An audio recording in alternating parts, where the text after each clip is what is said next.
Saudações irmãs e irmãos com a graça e a paz do nosso Senhor Jesus.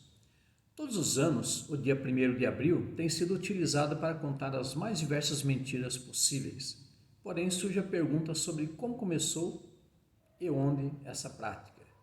Também conhecido como Dia dos Tolos e Dia dos Bobos, é uma data que acontece em países da América e da Europa.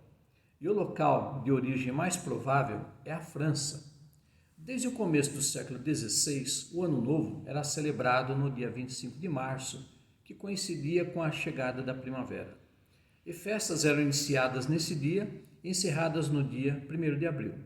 Porém, em 1564, com a adoção do calendário gregoriano, o rei Carlos IX da França determinou que o Ano Novo ocorreria agora em 1º de janeiro e não mais em 1º de abril. E houve reações contrárias a isso, e passaram a enviar convites para festas que não existiam, no qual essas brincadeiras receberam o nome de plaisanteries. O fato é que nos países de tradição inglesa, o dia é chamado de April Fool's Day, dia de todos de abril. Na Itália é chamado de Peste d'April, peixe de abril, e na França de Poisson d'avril, também peixe de abril. Já no Brasil, essa prática começou em Minas Gerais, onde passou a circular um periódico de nome A Mentira, tendo sido lançado em 1º de abril de 1828, no qual a notícia principal era a morte do imperador Dom Pedro, que foi desmentida no dia seguinte. Esse periódico foi encerrado em 14 de setembro de 1849, intimando todos os credores para acerto de contas no dia 1º de abril de 1850, num local inexistente. Mas será que a Bíblia Sagrada menciona algo a respeito da mentira? Se é lícito falar mentiras? E se há diferença entre uma mentira, uma mentirona e uma mentirinha? Vejamos Gênesis 3, versículos 8 a 11, que relata o episódio em que Deus, ao perguntar ao homem onde ele estava, mesmo sabendo onde ele estava, ouviu uma mentira praticamente. Ele não disse que se escondera porque comera do fruto de uma árvore, mas que se escondera porque estava nu e temeu se apresentar assim a Deus. Dessa forma, a mentira tornara-se fruto da rebeldia contra Deus. E podemos dizer também que a mentira é pecado. Temos agora o caso de Abrão, tido como pai da fé, que também trilhou o caminho da mentira por ter se sentido ameaçado. É o que relata Gênesis 20, versículos 1 a 6. Abrão pediu a Sara que dissesse que ela era sua irmã e não seu marido, para que não fosse morto pelos homens da região.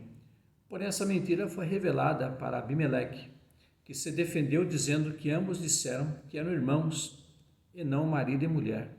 Porém, foi uma meia mentira, porque eram meio-irmãos, filhos do mesmo pai, mas de mães diferentes. Chegamos a Isaac, filho de Abrão, em Gênesis 26, versículos 6 a 11, que parece ter aprendido com o exemplo do pai e, para não ser morto pelos homens do local, disse que sua mulher era sua irmã. Porém, o rei dos filisteus descobriu que não eram irmãos, mas marido e mulher, e questionou Isaac sobre a mentira. Foi quando ele disse que fez isso porque temeu ser morto por causa dela. Era a mentira sendo contada com medo de sérias consequências. Observemos agora Jacó, filho de Isaac e neto de Abraão, em Gênesis 27, versículos 6 ao 27. Sua mãe o instigou a que tomasse a bênção que seria dada para seu irmão Esaú, através da mentira. E para isso ela prepararia uma refeição que Isaac apreciava.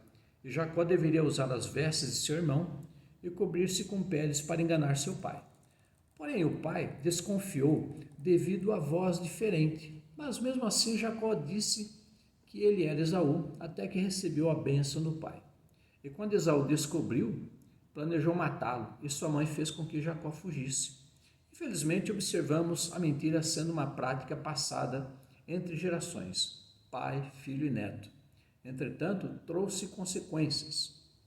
Pedro também usou da mentira por ter se sentido ameaçado logo após a prisão de Jesus. É o que registra Lucas 22, versículos 55 a 61, quando ele, ao buscar o calor de uma fogueira, foi reconhecido como um dos homens que andavam com Jesus. Foi quando ele negou de conhecer Jesus por 3 vezes, até que um galo cantou e ele se lembrou que Jesus lhe dissera que ele o negaria 3 vezes e em seguida o galo cantaria. E foi o que ocorreu.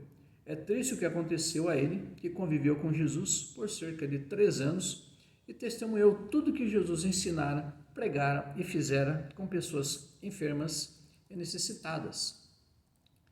E agora chegamos ao caso mais berrante que a Bíblia relata. É Atos 5, versículos de 1 a 10. Na igreja primitiva, nascente, pessoas que nem tinham muitos bens sentiam que deviam ajudar aos apóstolos e vendiam algum bem e os traziam para que os apóstolos usassem conforme as necessidades das pessoas. Assim, Ananias resolveu vender uma de suas propriedades e trazer para os apóstolos, para que eles fizessem o que era necessário para socorrer as pessoas.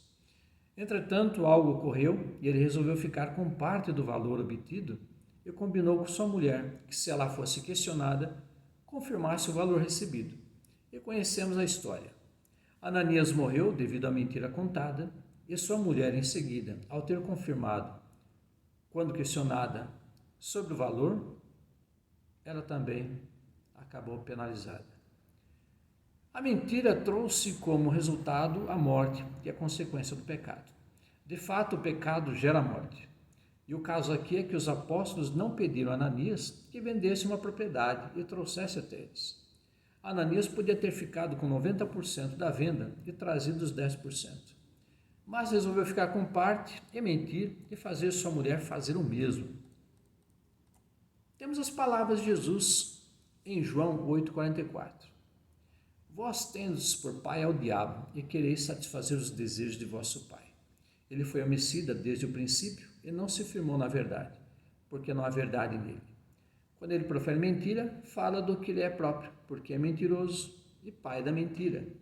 Fica bem claro aqui que a mentira traz consequências, porque a mentira é filha do diabo. E as pessoas se colocam em risco. Em 1 João 1,6, o texto traz um relato na qual faz uma série de advertências. Se dissermos que temos comunhão com Ele e andarmos em trevas, mentimos e não praticamos a verdade. É o caso de as pessoas ficarem em cima do muro, ou ser uma pessoa na igreja e outra fora dela. Isso tem a ver com não ter um testemunho de vida, mas sim um testemunho de vida. E assim, fingir que tem comunhão com Deus, mas viver em trevas, é o mesmo que praticar o pecado. E por falar em pecado, há pessoas que pensam que há pesos diferentes entre as práticas do pecadinho, do pecado e do pecadão. Porém, para Deus, o peso e a medida é o mesmo, porque Deus não julga conforme o ser humano. Claro que na existência humana, devido à gravidade da transgressão, há um peso de penalidade. Porém, Deus observa o interior do ser humano e não faz como a lei humana o faz. Agora, observamos o que relata 1 João 1,8. Se dissermos que não temos pecado, enganamos a nós mesmos e não há verdade em nós. E em 1 João 1,10 temos: se dissermos que não pecamos, fazemos-no mentiroso e a sua palavra não está em nós. Vemos que muitas pessoas teimam em mentir e não aceitam que o fazem conscientemente. E o que é pior é que quem diz que não mente chama Deus de mentiroso, porque ele em sua palavra afirma que nós, seres humanos, falhos, imperfeitos e pecadores, pecamos por pensamento, como Jesus disse em Mateus 5,28. Mas eu digo, qualquer que olhar para a mulher e desejá-la, já cometeu adultério com ela no seu coração. Por palavra, como menciona Judas 1,15, para julgar todos, ele virá a fim de condenar todos os que não querem saber de Deus, por causa de todas as más ações que praticaram e por causa de todas as palavras terríveis que esses pecadores incrédulos disseram contra Deus, e por obra, conforme Romanos 2,6, a parte A, relata, o qual recompensará cada um segundo as suas obras. Assim, que possamos tomar o máximo de cuidado para não pecar. De fato, pecar menos e acertar mais, porque se alguém afirmar que não peca, diz que Deus é mentiroso. Por isso, vamos refletir e nos afastar do mal e do pecado, e nos aproximar de Deus e da salvação em Cristo Jesus. Assim, oremos. Senhor Deus, obrigado por podermos conhecer algo mais da Tua Palavra e tomarmos um grande cuidado com as nossas ações, nossos pensamentos e palavras. Senhor, que possamos acertar mais e errar menos e que a mentira não seja uma prática em nossas vidas. Assim, Senhor Deus, continua a iluminar o nosso caminhar e nos ensinar. É o que nós pedimos e te agradecemos no nome do Teu Filho Jesus. Amém. Um abraço fraternal em Cristo Jesus, minhas irmãs, meus irmãos. Amém.